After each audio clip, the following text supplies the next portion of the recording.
Welcome to the GMATstudy podcast. You're here because you believe there's a better way to study for the GMAT, and so do I. I created the GMATstudy to maximize your results and minimize your efforts so you can get to the fun parts about business school and life as quickly as possible. My name is Isaac Puglia, and I've been teaching GMAT classes and tutoring privately for the GMAT for over 6 years, and I personally have achieved a 99th percentile score on an official GMAT exam and helped hundreds of students get into the business schools of their choice. I'm excited to be a part of your MBA journey since I think the world can benefit from the best possible business leaders that we can find. And if this show is bringing you value, please share it with your friends and family who are studying for the GMAT so that together we can make this process as easy and painless for as many people as we possibly can. Let's go. Let's talk about critical reasoning questions. Now, if you're not sure exactly what critical reasoning questions are, make sure to go back 2 weeks to the episode on what everybody should know about the verbal section. Today, we're going to go a little bit deeper and talk about the specific types of critical reasoning questions that you're going to see. And later on, I'm going to make a strong recommendation that you spend a good deal of time memorizing these different question types and how they're different from one another and what you need to do on each individual problem type.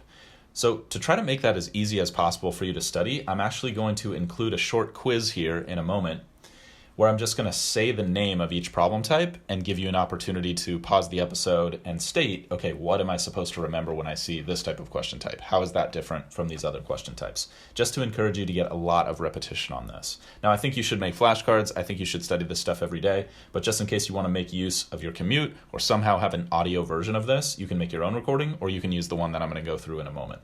Now, I didn't want you to have to hunt around at the end of the episode for this, so I'm just going to do it right now at the beginning, and you can feel free to skip forward a minute if you just want to get to the main content of this podcast. So let's start the quiz right now.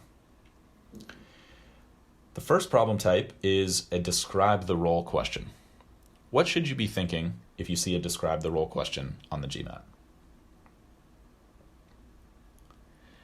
Next up is assumption questions. What should you be thinking when you see assumption questions on the GMAT?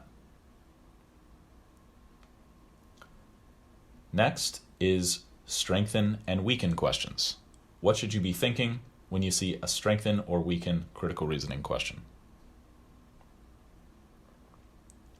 Next is evaluate questions. What should you think when a question asks you to evaluate an argument? Next is inference questions. What are you looking for when a question asks you for an inference or to provide a conclusion? Next is explain questions. What should you be thinking when a critical reasoning question asks you to explain or resolve something? Finally is flaw, omission, and analogy questions. What should you be thinking if you see one of those? So hopefully that quiz serves you well. You can return to it as many times as you need to. I would recommend every day until you are nauseated by how well you know what you're supposed to do on each individual critical reasoning question type. This is just a huge part of your foundational success with critical reasoning. So let's get into the format of critical reasoning a little deeper than previously. Let's talk about an overall strategy and then go through these 7 question types and give you some recommendations about what to do. As I've mentioned before, but it's worth mentioning again, critical reasoning questions are designed to test logic or logical reasoning skills. But it's important to note that the type of logic that the GMAT tests often differs from formal logic that you may have studied if you're a philosophy major in school, for example, or maybe a religious studies major, or even a computer science major. So I would strongly recommend getting a reputable GMAT-specific source of content knowledge and strategy for your critical reasoning study. The logic that the GMAT tests, the GMAT pretty much makes its own rules in that department, and it's very important as a test taker to understand the nuances of those different problem types and what makes GMAT logic unique, I guess, for lack of a better expression, especially if you're targeting a very high score, let's say above 650. So let me just say, in case it's not clear, don't use a regular general logic textbook for your critical reasoning study. In my opinion, I think that's a bad idea. It's probably a waste of time. Instead, get a book, take a class, or find a reputable private tutor to teach you the specifics and nuances of exactly what you're going to see on the GMAT. It's an important time for me to say that although this podcast hopefully will help tremendously in making critical reasoning questions as easy as possible for you and maximizing your results, it's not designed to replace a reputable source of study. So I just want to make a couple quick recommendations and reiterate this idea, because just because you've listened to this podcast, it's unlikely that you're going to have mastered critical reasoning questions and the subtleties you'll need to get really hard questions right. There's a lot of strategy that goes into that. Again, this should help a lot, but it's not designed to replace any course of study or any books. So if you want the best bang for your buck, I would strongly recommend the Manhattan Prep Critical Reasoning Study Guide. I used that when I was studying back in the day. I got a 760 on the GMAT. I think my verbal subscore was 44 or 45. That's escaping me right now, but it was high up there. And I haven't found a great free resource of critical reasoning instruction. If any of you have a great free resource, please reach out to me and let me know. I would love to have a great free recommendation for critical reasoning content. You can find me at the GMATstudy on Instagram, Facebook, YouTube, and Reddit. Let me know if you have a good source of free critical reasoning. I'm not personally going to recommend any free resources right now, number one, because I'm not familiar with them, and number two, because I want to make an important point that I wouldn't recommend cutting any corners with your GMAT preparation. If you are completely broke and you really do not have money to spend on a source of content knowledge, I would recommend going to the library and seeing if you can get some GMAT study books. See if you can get an older edition of Manhattan Prep's study guides or something similar. Now, if you're really committed to free resources, just know that you're taking a big risk, in my opinion, unless we can together as a community find a really good free resource. And I just want to reiterate again, because it's so important, I see a lot of people do this. Please don't shortchange your GMAT preparation. Your MBA is probably going to cost a significant amount of money, and just spending a little bit of money right now could make a huge difference in how much return you get on the money you eventually spend on your MBA. And if you're not sure what type of returns I'm talking about, just type into a web search, type Forbes top business schools, and see if you can find the rankings list that Forbes does, and it'll put the money you're likely to make and the sort of net gain on your net worth after 5 years of doing your MBA, and they correlate that with your overall GMAT score. And you'll see that even just moving your GMAT score a little bit by spending a little money now could correlate with like a 50x return on investment after your MBA, even though you're spending the same amount of time in business school and the same amount of money. So please, don't cut corners with your prep. You don't have to take my class. I'm not trying to ram that down anybody's throat, but please find something that you like and invest a little bit in your own education, because to me, the GMAT is the hardest part of business school. And once you get a good score on the GMAT, it's pretty much all downhill from there if you've done a reasonably good job in your career, okay? So I'm going to get off my soapbox there. I think that's just an important recommendation to make. As far as classes go, I think the Manhattan Prep books are great. I've also had good experiences with the Power Score books. If you have those, I don't have other great book recommendations, although there might be other printed materials out there that are fantastic. I just personally don't have experience with them. I think for in-person classes, the Manhattan Prep classes are tough to beat. I think for GMAT Verbal, if you're looking for a digital class, I've heard good things about eGMAT, although I haven't had personal experience with them. I've heard good things about Magoosh, although I've also heard some complaints about their digital resources. And if you're willing to spend a little bit more, Manhattan Prep has a digital product called GMAT Interact, and there's one for just quant, just verbal, or you can take like a full class. That's a little pricier, but I think it's very good and certainly worth it if you can afford it. And there are also many digital class providers out there. With a quick search online, you should be able to find something reputable. If you're going to go the private tutoring route, I strongly recommend that. If you can afford it, that's the fastest route to your goal, but it's usually the most expensive as well. So it's really up to what's the balance of time and money that you can afford. Okay, let's get into this here. So even though this podcast is not designed to replace any reputable course of study, I think it will help reinforce what you've learned elsewhere or help you kind of set off on the right path if you plan to do another course of study later, which I think you should if you haven't engaged with that already.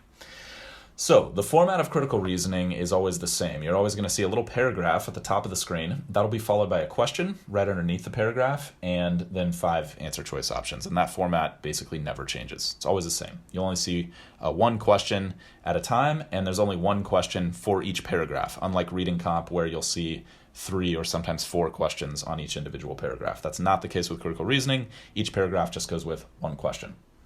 Now, I recommend that you read the question first, and that's because of the 7 different question types that you'll see that we'll get into in a moment, and the fact that those are going to ask you to do something very different with the paragraph above them vis-a-vis the other questions. So I think it's valuable to orient yourself on the right track before you read the paragraph at the top of the screen. Now, some people disagree. That's fine. This is just what I recommend. After you've read the question and figured out what type of question it is, then you want to read the paragraph at the top of the screen. So you're not just going to go straight down the screen from top to bottom like you would in a lot of GMAT question types. This is going to be you're starting in the middle with the question and then going up to the what we're going to call the argument, or the little paragraph above the question, and read that. Now, when you're reading that, it's a really important point to make here. You're not just reading that to get the main idea. That's usually not enough to get critical reasoning questions right. You will likely need a very technical understanding of what that paragraph is telling you in order to get critical reasoning questions correct, especially the hardest ones. And that sometimes comes down to word for word type understanding of critical reasoning. Now, of course, you can go back and forth if you're trying to decide between 2 tough answers, and there's a time and a place for that. But I recommend having a system for your first read so that you can, at the very least, extract 2 critical pieces of information from that first read. In my opinion, the question you should be asking yourself on the first read is always, what is the author's ultimate opinion? I'll say that again. The question that I think you should always have in your mind on your first read of critical reasoning prompts, paragraphs, is what is the author's ultimate opinion? So you're looking for what does the author think? Sometimes there's multiple opinions in an argument. There could be someone else's opinion that the author ends up disagreeing with, or the author may end up agreeing with that person's opinion or that group's opinion. You want to know what is the author's ultimate opinion. Sometimes the author has many opinions, and it's going to be up to you to find, well, which one is the last link in that logical chain. The last link in the author's logical chain is going to be called the main conclusion by the GMAT. Sometimes they throw around the word conclusion to talk about other things, but when we're talking about the main conclusion, or conclusion with a capital C, we're talking about the author's ultimate opinion. That is the most important piece of information to extract on critical reasoning questions, because that's going to dictate what all the other pieces of information in the argument do. Everything only makes sense in relationship to the author's conclusion in most critical reasoning question types. There's 2 that don't have conclusions. We'll get to those later. Now, the second question you want to ask yourself once you've found the author's ultimate opinion is, what is the evidence that the author uses to support that opinion? So, second question is, what is the evidence that the author uses to support that opinion? The evidence could be facts, it could be other opinions. I'll get into that in a moment. But anything that makes the author's ultimate opinion more likely, whether it's a fact or opinion itself, is going to be considered evidence. I think personally, if you get those 2 things by the end of your reading of the paragraph at the top of the screen, and you might need to read it 2 or 3 times in some cases, that's fine. If you've got those 2 things, you've set yourself up well for the next phase. Now, quick side note, there are other elements, and depending on whose materials you use to learn about critical reasoning questions, different folks may break down the other elements of the argument differently, and that's good. I think it's valuable to know those things, but what I'm telling you is, in my personal opinion, as long as you get the 2 things I just mentioned, you're in good shape. And in most cases that I've seen, if not all, you don't need to know the other things. It's helpful. It'll definitely help to know the other things. So check your class materials, or check whatever book you're going to use to get instruction on critical reasoning, and see how they break those things down and understand them. But I wouldn't put a lot of stress, personally, if you're taking my advice, into breaking down every argument into every possible constituent piece, unless you find that to be particularly helpful for you, and that's fine. So let me give you an example of this so we can make this a little more real. Let's say you see a short argument on a critical reasoning question that says, scientists in Nevada have recently discovered that the sky is actually red, not blue. As a result of this new discovery, we should encourage public school teachers to update their lesson plans. This is probably a little simplified for what you'd see on a real GMAT, but I'll give you a sec to see if you can guess what's the conclusion and what's the evidence. The author's opinion, whoever is writing this to us, is the second piece. As a result of this new discovery, we should encourage public school teachers to update their lesson plans. And those words like should or ought to are strong indicators that the author is making a recommendation or some type of prediction about the future. The evidence is the first part. Scientists in Nevada have recently discovered that the sky is actually red, not blue. Now that can be confusing because you might see some facts like that one that seem a little weird or unusual, and it's tempting to think like, oh, maybe that is an opinion, and maybe it is. All that we care about when we're discovering what is an evidence versus what is conclusion is, does this thing make the conclusion more likely? And if it is true that scientists have recently discovered that the sky is actually red, we probably should encourage public schools to update their lesson plans so that human beings have accurate knowledge of what's really happening in our world. So because that first part of the argument makes the second part more likely, that makes it evidence. So it only has its role in the argument in relation to the author's ultimate opinion. That's why I said finding the conclusion is the most important thing to do first, because that'll dictate what else is, disagreeing with the author or maybe supporting what the author is saying. Now, the last step, once you have figured out what type of question it is and broken down the argument, is to just go to the answer choices and eliminate what you think is incorrect. Now, quick tip here. On your first round of elimination, I recommend not thinking too deeply about each answer choice. Just go through all 5 and see if you can find any that are 100% for sure not the answer, and see if you can just get rid of those. And then you can spend a little bit more energy, if needed, on the remaining answer choices and kind of sink in a little more detail. But I find a big mistake that costs people a lot of time on critical reasoning is they'll evaluate each answer choice in depth no matter what. I think you can be a little more efficient by just taking a quick first pass, reading each answer choice. If something doesn't make sense, just think, I'll come back and read that later and dig a little deeper if I have to. Otherwise, see if you can get through all 5 reasonably quickly and eliminate anything that is incorrect. For example, maybe you read answer choice A and you're like, wow, that's kind of long and convoluted, it has some weird words, I'm not really sure what that's telling me. And then you look at B, C, D, and E, and it's very obvious that all of those are not the answer. Well, great. Good thing you didn't invest a lot of energy in trying to understand A. You don't have to. A is clearly the answer. It can't be the other ones. And then you save yourself a little bit of time. So I'm not saying it's always going to be that extreme, but that's an extreme example of why I recommend that approach. So to quick recap, your process is going to be simple. You're going to read the question first. You're going to read the argument and identify the conclusion or the main conclusion, what the author's ultimate opinion is, and the evidence that supports that. And then you're going to eliminate answer choices. So with that in mind, let's get into the specific question types and give you a little bit of guidance as to what each of these question types is asking you, or reinforce some of the knowledge you already have. The first type, in my opinion, that's worth starting with is called a describe the role question. Sometimes people call these boldface questions, which is apt because they're the only type of critical reasoning question that has boldface type in the argument. So these are pretty easy to spot. The reason I think these are the most fundamental type of critical reasoning question is if you can figure out what the main conclusion is and the evidence, you're probably about to get this question right. If you mess up the conclusion and evidence, that's usually where people get into the most trouble with describe the role questions. So if you're memorizing this and you're not going to use a reputable source, and you're going to disobey my recommendation of finding a reputable source for this information, you're only going to rely on this podcast, then when you see a describe the role question and or boldface type in the argument, you just want to think, okay, I need to be crystal clear on what the evidence and the conclusion is. That's my main goal with this type of question. Make sure you get the conclusion correct. Without that, you're way off base. If you can't figure out what the conclusion is or you're confused what the conclusion is, you should make a quick guess on that question and then move on as quickly as possible. That's critical.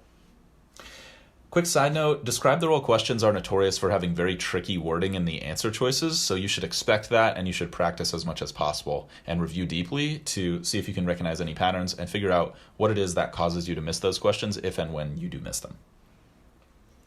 Let's get into the next type, which is called an assumption question. They're asking you for an assumption.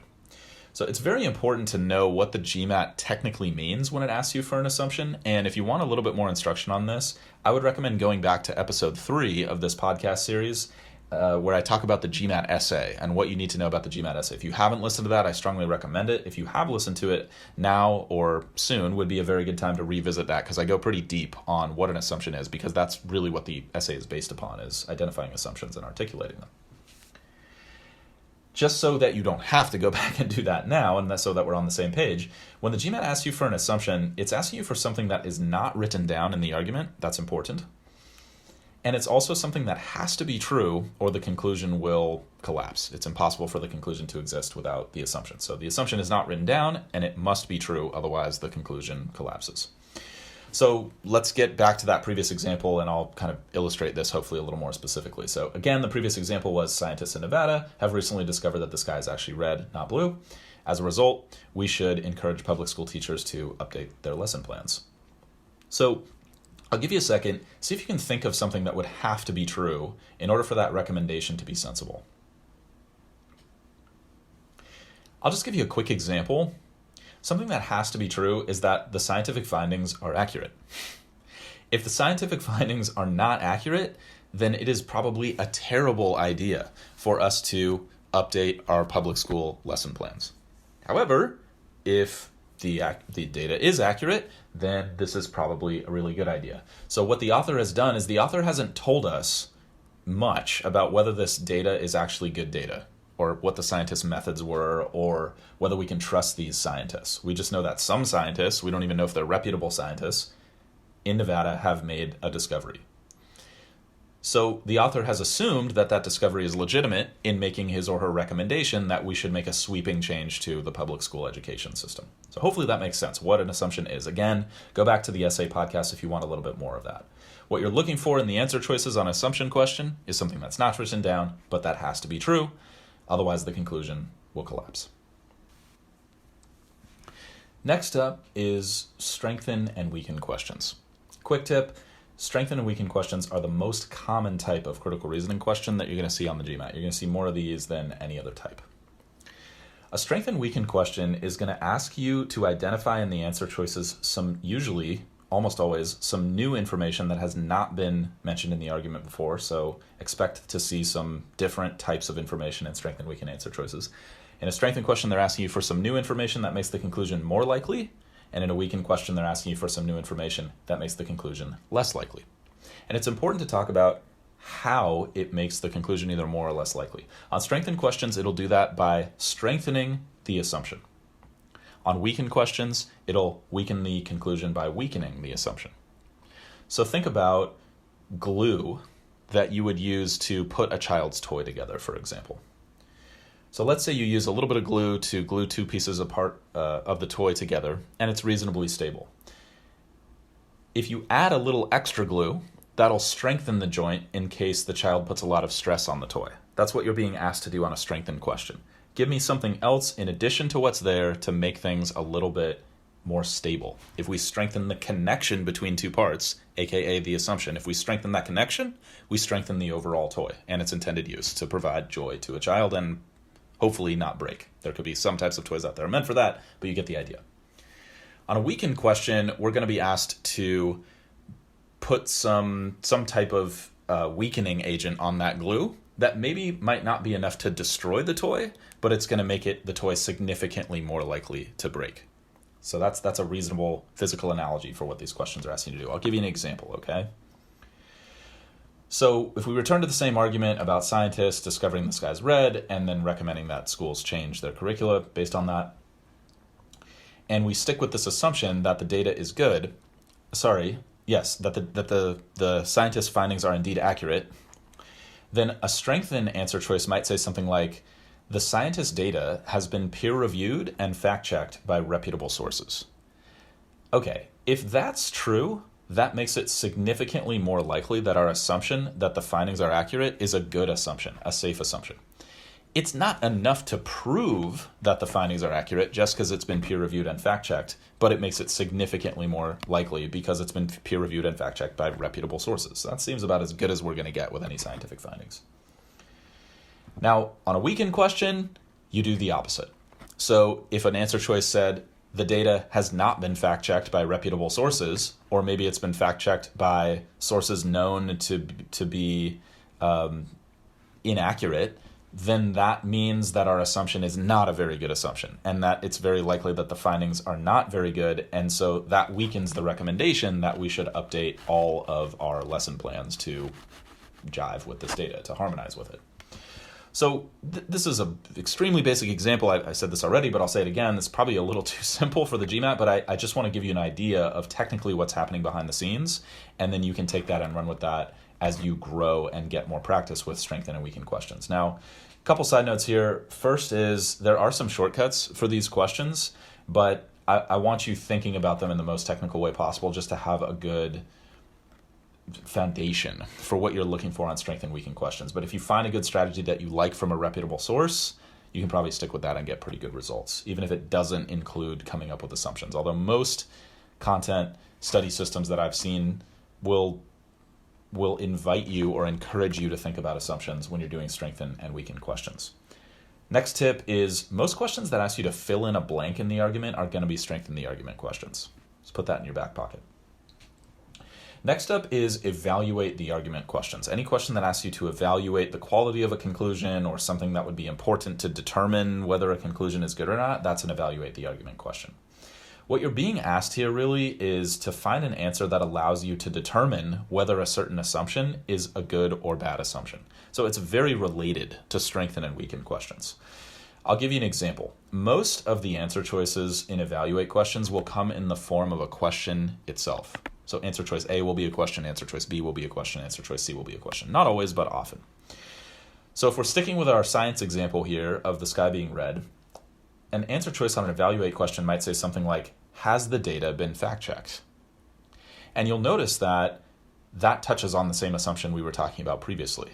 And one extreme answer to that, yes, the data has been fact-checked, that greatly strengthens the conclusion. Whereas the opposite answer, no, the data has not been fact-checked, greatly weakens the conclusion. That would be the correct answer on an evaluate question, because the answer to that question will allow you to determine whether the assumption is a good or bad assumption. That's what you're being asked to produce on an evaluate the argument question. Quick tip, evaluate questions are often the most time intensive because they're sort of like two questions in one. You have to strengthen and weaken within the same problem. And so if you're really having trouble with critical reasoning questions, or critical reasoning questions are a low yield content area for you and you're comparatively better at sentence correction or better at reading comp, then it can be a good idea to make some quick guesses on evaluate questions if you need to. Obviously, in a perfect world, you have time to do everything, but if you're really time constrained, evaluate questions tend to be a little bit on the longer side. So if you're behind on time, they can make good skip kind of quick guess questions. Next up is inference questions. Any critical reasoning question that asks you to produce what they call an inference or provide a conclusion that is not given in the argument, those are the same type of question. They're asking you for the same thing. And that can be confusing because the way we use the terminology conclusion elsewhere on the GMAT and in regular life is much different than what you're being asked to produce in this question. That really throws a lot of people off. Same goes for the word inference. Usually inference and conclusion means something that's likely to be true. So, for example, if I tell you my car is dirty, it's likely that I've been driving it a lot, it's likely that I haven't washed it recently, etc. Those are the types of things we think about when we think of inferences in regular life. But on the GMAT, when you're being asked for an inference or to provide a conclusion that is not there, you're not being asked for what you would normally think about. You're actually being asked for something that's 100% provable based on the information that you have read in the argument. That's really, really important to internalize that. If a question asks you for an inference or to provide a conclusion, you're being asked for something that's 100% provable based on the information that you've read. Now, perhaps obviously, there's no conclusion provided in a inference prompt. So this is one of two question types where there will not be a conclusion. So if you see an inference or provide a conclusion question, there won't be a conclusion in the original paragraph, as there will be in describe the role, assumption, strengthen, weaken, and evaluate questions. This is a different type of approach. So the entire paragraph will be just all evidence. Now, quickly to talk about what is 100% provable if you are asked for an inference or conclusion. If I tell you that my car is dirty, something that you know with 100% certainty is that my car is not clean. That's the definition of dirty. You don't know for a fact that I haven't washed it recently. That's not 100% provable. Maybe I washed it 5 minutes ago and someone was blowing leaves out of their lawn across the street and the wind carried that over to my side of the street where I was washing my car, where I just finished cleaning it, and what a bummer. Now the car is dirty again, okay? So you need to usually practice quite a bit to get that different way of thinking about these words to take hold in your mind, but don't be afraid to put a lot of reps into inference and provide a conclusion questions to make sure that you're crystal clear on exactly what you're being asked for. That's essential. Okay, rounding these out, we got two more. Next to last is what are called explain questions. So it's something that asks you to explain a surprise or maybe resolve a paradox. And again, there's no conclusion in these prompts. It's all evidence, and you're going to be presented with a situation that has a tension in it. I'll give you an example. Let's say something says something like, even though gasoline prices have quadrupled this year, XYZ trucking company's profits are higher than ever. And you think, well, that's kind of weird. That's a little unusual. Usually if a business's costs go up, the cost of gas for a trucking company is probably a very important cost. I don't know a ton about the trucking industry, but it doesn't take a big stretch of the imagination to think they probably spend a lot of money on gas. If those gas prices go up significantly, usually that would eat into the profits of a business that is dependent on that resource for producing its goods or its value to people. So the right answer in a situation like that might say something like, all of XYZ trucking companies' competitors have recently gone out of business due to poor financial management. Okay, well, now everything makes sense all of a sudden. Even though their costs of running their business have gone up quite a bit, they have no competition anymore, and so their revenue has probably gone up quite a bit as well. They basically have a monopoly on the market right now. Now again, that's pretty simplistic. It probably won't be that overt on the exam, but that's the core idea of what you're looking for in a resolve explained question. The last types are very rare, so it's extremely likely that you're going to see at least one, if not two, of the 6 types that I just went through. You'll probably see slightly more of the strength and weakening questions, like I said. You could see as many as 3 of each type. These last few, I'm just going to group into one unit, which I'm going to call flaw questions, analogy questions, and sometimes there's different names for these, but sometimes people call them omission questions. It's not super important what we call them. And the thing that's really important is that they're very rare. And so it's very unlikely that you're going to see any of these when you take the GMAT. You'd probably have to take the GMAT at least 3 times to guarantee that you're going to see one of these questions. And even then, it's likely you would see maximum just one. Now, I guess it's theoretically possible you could see more, but in my, 7 years now of doing this, 6-7 years of doing this, I've never seen more than one. And most of the time I've seen 0. And that's true of my students as well. Now, if you're aiming for a super top score, let's say 730 and above, you should have a good strategy for these, or if you just like completion, you should have a good strategy, but I'm not going to go super deep on that in this podcast. I think you should just check your reputable source of material for how they categorize this question and what they think the best approach is.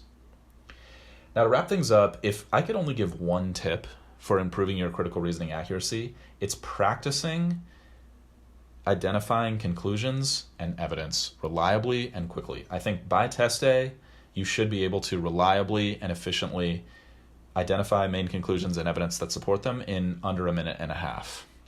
If you can get it down to 1 minute or less, that's fantastic, but I don't think speed should be the goal as you're initially learning critical reasoning. I think you can eventually introduce time pressure, but I think starting with just focusing on accuracy, even if you're extremely slow with critical reasoning, is very, very important. Now, if you notice that you struggle to find conclusion and evidence, then you can just go through a reputable source of questions such as the official guide and ignore the questions and just focus on maybe 20 to 50 repetitions of just looking at arguments and finding the conclusion and evidence and checking that against the answers. I think that's a great exercise if you want to build that up. Now, if I could give another tip, it would be to make sure that you memorize what you're supposed to do on each individual question type and how that's different from other question types. And please utilize the quiz that I went through at the top of this episode, make flashcards for yourself, and study them every single day.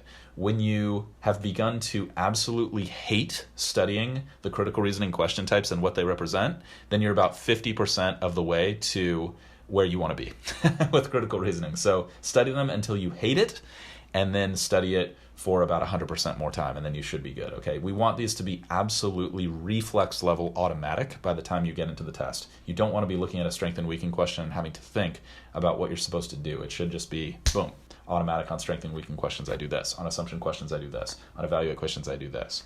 It should be automatic. If you can get there, that should really, really help your critical reasoning accuracy and your speed, quite frankly. There's no substitute for quality repetitions. Try to get as many practice questions under your belt from reputable sources. The official guide is the best. And make sure you're doing quality review and understanding why you're getting questions right when you're getting them right and why you're getting questions wrong when you're getting them wrong. And if you want more advice on that, check out my Basics of Verbal podcast from a couple weeks ago. Now, as always, my greatest hope is that this information will make your studies as easy and as painless as possible. If you want more tips and strategies for optimizing your performance on the GMAT, just head to thegmatstudy.com and check out my free 45-minute video presentation on how to achieve your goal score in half the normal time and with half the normal effort. In the meantime, this is a weekly show, so please subscribe and stay positive and stay consistent with your studies. I'll talk to you soon.